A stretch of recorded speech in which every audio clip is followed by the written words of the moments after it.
Financial functions are some of the most important functions and formulas that we learn in ITE 140. The future value function is a function that solves for the future value of an investment. It helps you to determine how much interest you will make when you save money. To use the future value function, we have to understand terminology that relates to it. PV is the present value. How much is the investment worth right now?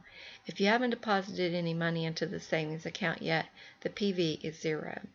Rate is the annual interest rate. It's also known as the annual percentage rate, the APR. It's the yearly interest rate given by the bank.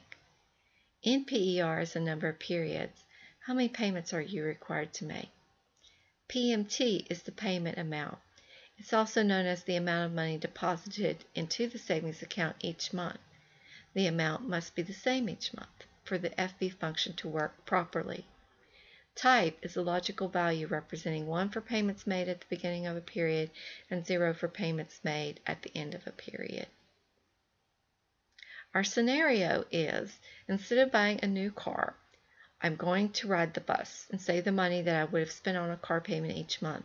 I plan to save $700 for 5 years and will deposit my savings into the bank account at the end of the month.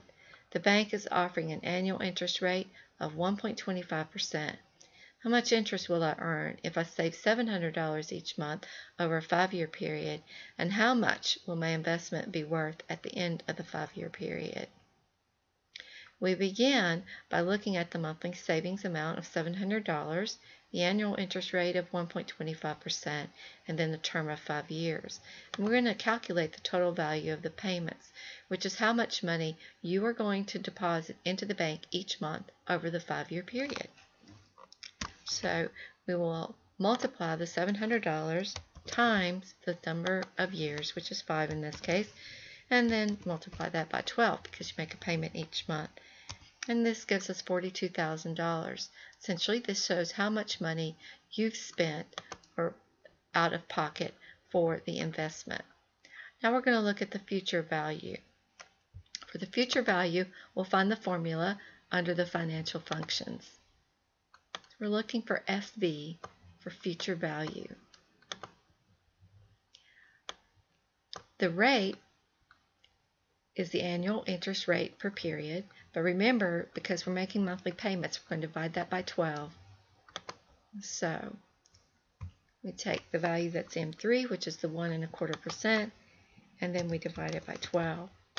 The number of periods will be the number of years multiplied by 12, because this is a 5-year period that we plan to make our savings deposits.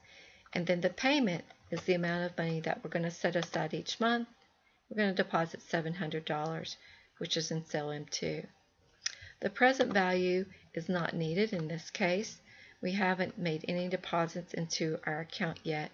And then the type is the value represents when we're going to deposit the money, and we decided we would deposit the money at the end of the month.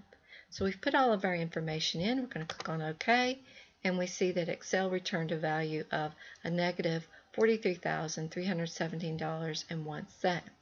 Now, a lot of people do not like seeing the negative amount, so I'm going to the formula bar and I'm going to type in a minus in order to reverse the sign, and it shows up as a positive amount of money.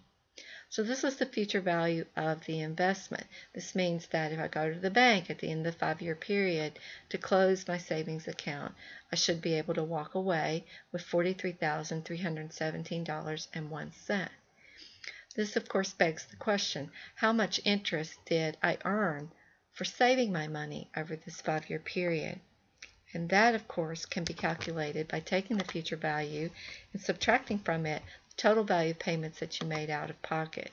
And that means that you were paid $1,317.01 for saving $700 a month over a 5-year period with a 1.25% interest rate.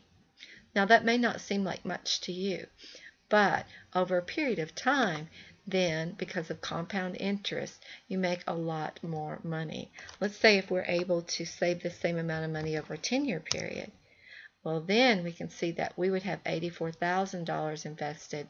We would make $5,426.22 from the bank, as opposed over the 5-year period, which was only around $1,300.